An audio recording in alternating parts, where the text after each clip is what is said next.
Welcome back to Out of the Fog. The Church Lads Brigade, otherwise known as the CLB, will mark their 125th anniversary next year. It is the oldest and largest Anglican youth organization in Canada, which has an interesting tie to the Great War. And joining me now to tell us more is Colonel Arns, who is the CLB Governor and Commandant, as well as Lance Sergeant Gillian Read, who are both here with me in studio. Great to have you here. Thank you. Great to be here. Yes, indeed. Now, I know we have a number of things to talk about, as well as a book that you have. But first, tell us a little bit about the history of the CLB. I mean, when you think of 125 years that you're marking next year, upwards to 20,000 members over those years. That's right, yeah. We started in 1892, and this year we're celebrating our 124th, but next year we start celebrations for our 125th anniversary. In fact, the book was written to kickstart the celebrations for the 125th next year. There's a lot of information here in this particular book. You know, it's called The Church Lads Brigade in Newfoundland, A People's Story. Just tell me, how much has this organization really played a part in our community over the past 124 years? Well, as you said earlier, there's been 20,000 youth members have gone to the brigade since it was formed almost 125 years ago. And we offer youth leadership program training to our members throughout the various companies located primarily on the Avalon Peninsula. And there's 18 companies, and our ages range from, we take children in at age 5, and they can go right through to adulthood.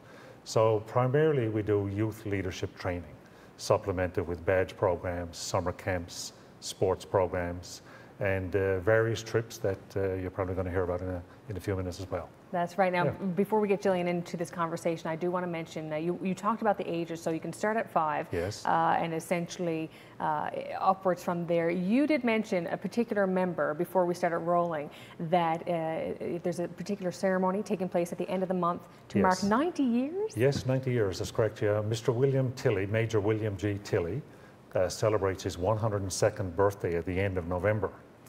On the 24th of November, we have a special awards ceremony being held at Government House, where he will receive his 90-year gold service bar.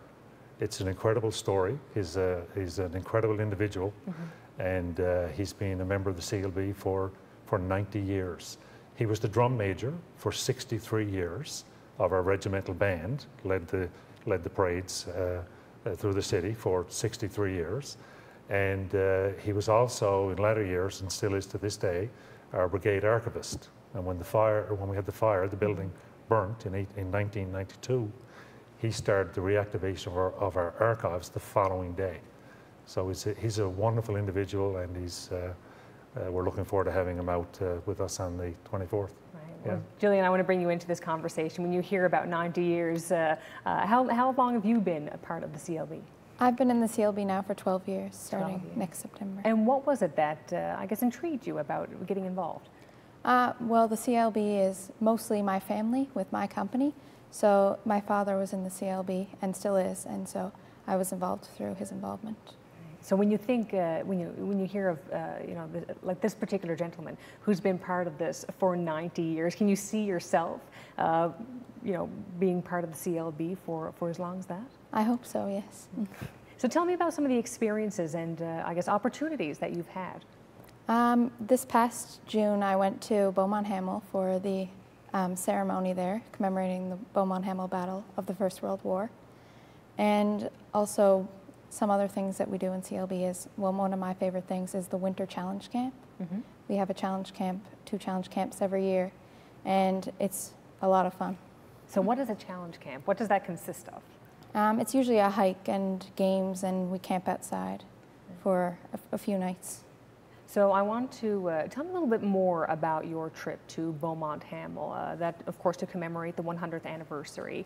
You know, what did you take away from that particular trip? It was really an amazing experience getting to see the battlefields where everyone, all the soldiers of the First World War fought, who went to Beaumont-Hamel and Goudecourt and Menier and all of the caribou that we visited. It's really an amazing experience. When you see, Colonel, when you see people like Gillian talk about these experiences and what they've taken away from all of this, what does that tell you about this organization? Obviously, it's come a long way from its humble beginnings years and years ago. Well, again, we offer youth leadership programs, and we're extremely delighted to be able to do trips such as that. And we've done other trips in the past, and it's all part of the training that we provide to our youth members.